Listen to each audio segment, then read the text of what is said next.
আজকে স্যাটারডে, আমার বিকেলে আবৃত্তি ক্লাস আছে। সেই আনন্দে আজকে বানাচ্ছি দই বড়া। দই কালকে রাত্রে বিউলির ডাল ভিজিয়ে রেখেছি, সকালবেলা একটু আদা গ্রেটারে গ্রেট করে ডালটা বেটে এনেছি। এই ডালটা বাটাই খুব মুশকিলের, অল্প অল্প জল দিয়ে ভালো করে বাটতে হয়, খুব আঠালো তো। আর এই খাওয়ার জন্য একটা মশলা বানিয়েছি, 5 ফোড়ন আর শুকনো লঙ্কা ভালো করে ভেজে নিয়েছি। এবার এটা গুঁড়ো করে নেব। এবার রান্নাটা শুরু করব। তেল দিয়ে দিয়েছি কড়াইয়ে, সাদা তেল। এবার এটা ভাজবো, ছোট ছোট করে ভাজবো, তারপরে তোমাদের সঙ্গে আবার শেয়ার করছি কিভাবে ভাজছি, দেখাচ্ছি। দই বড়াটা খেতে আমার বাড়ির সবাই ভালোবাসে, সবাই। এই করে রাখলাম তো আমার ডিনারের জন্য আর চিন্তা নেই। দই বড়া ভাজার জন্য তেলটা ভালো করে গরম করে নিয়েছি। তেলটা প্রথমে ভালো করে গরম করে নিতে হবে, তারপরে বড়াগুলো ছাড়তে হবে।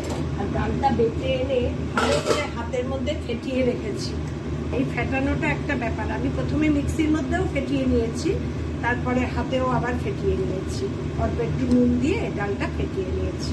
এবার বড়াগুলো ভাজি, তোমাদের দেখাচ্ছি।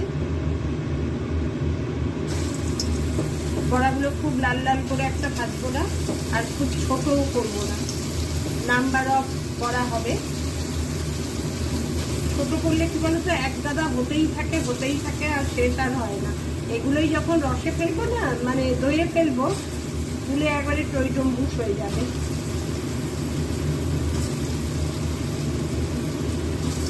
বেশি একবারে করবো না, মোটামুটি অল্পই দেওয়া যায় যতটুকু, সেইভাবেই দেবো।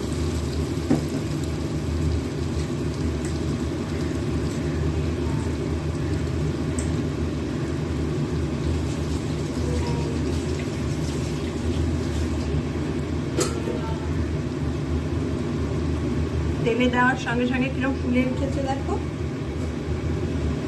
খুব কড়া করে একটা ভাজবো না, মোটামুটি হালকা লাল লাল হবে। দই বড়ার বড়া বেশি কড়া করে ভাজতে নেই। প্রতিবার গরমে প্রচুর দিন করে ফেলি, এবারই আর এখনো একদিনও হয়নি, এই ফার্স্ট করলাম। এটা করে রাখলে আমার টিফিনের নিশ্চিন্ত, ডিনারের নিশ্চিন্ত। এরপর চাটনিটা বানাবো, কি করে বানাচ্ছি সেটাও দেখাবো। এবার বড়াগুলো সব একে একে ভেজে নিই, তারপর আবার তোমাদের সঙ্গে শেয়ার করব। এবার দই বড়াগুলো ভেজে দই দিয়ে, জল দিয়ে একটা জল বানিয়েছি, তার মধ্যে নুন দেবো, দিয়ে এই জলটা বানিয়ে রাখলাম। দইয়ের জল পাতলা করে দই দিয়েছি, দিয়ে জল বেশি দিয়েছি। এবার দই বড়াগুলো ভাজবো, একটু ঠান্ডা হবে যেই এই জলের মধ্যে ফেটাবো।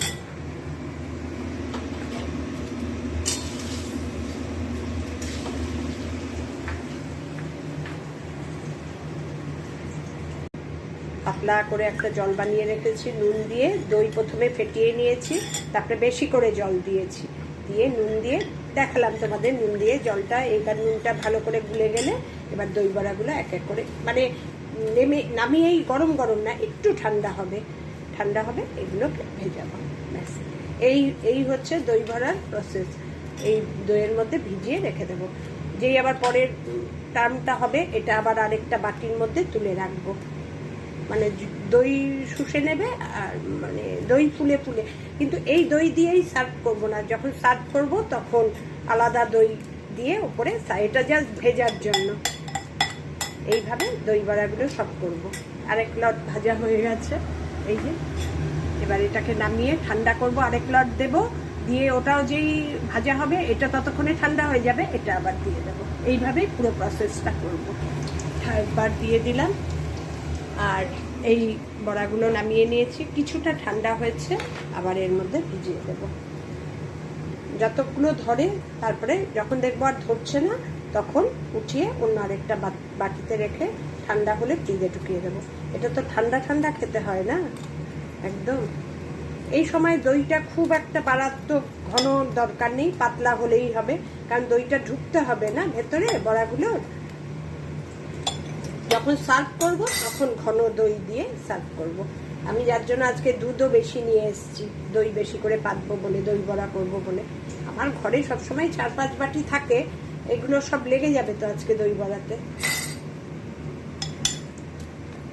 অতি গরমে আমার 2-3 দিন হয়ে যায় এর মধ্যে, এবার এখনো একদিনও হয়নি। আর এটা খাওয়ার কোনো অসুবিধা নেই। মিষ্টি চাটনিটা আমরা খাবো না, মিষ্টি চাটনি ছাড়া সব কিছু ঝুড়ি ভাজা টাজা দিয়ে সব কিছু দিয়েই সার্ভ করবো। যখন সার্ভ করবো তোমাদের দেখাবো। এগুলো পুরো ভিজুক, এবার ওটা দেখি। আমার দই বড়ার ফাইনাল লুক দেখো। এটার মধ্যে চুবিয়েছি, এটার মধ্যে তুলে তুলে রেখেছি, একটু চাটনি করেছি মিষ্টি, এটা মশলাটা উপরে ছড়িয়ে দেব আর ঝুড়ি ভাজা দিয়ে সার্ভ করব। আজকের আমার প্রিপারেশান এটাই, স্যাটারডে প্রিপারেশান। কেমন লাগলো জানিও। আমার স্নানও হয়ে গেল, এই মাত্র স্নান করে আসলাম, সব রেডি করে রেখে স্নানে গেছি, এসে তোমাদের সঙ্গে এখন ফটো তুলে দেখালাম। এটা একটু এনকারেজ দিও, এই বয়সে লাফিয়ে লাফিয়ে সব করে যাচ্ছি। টাটা।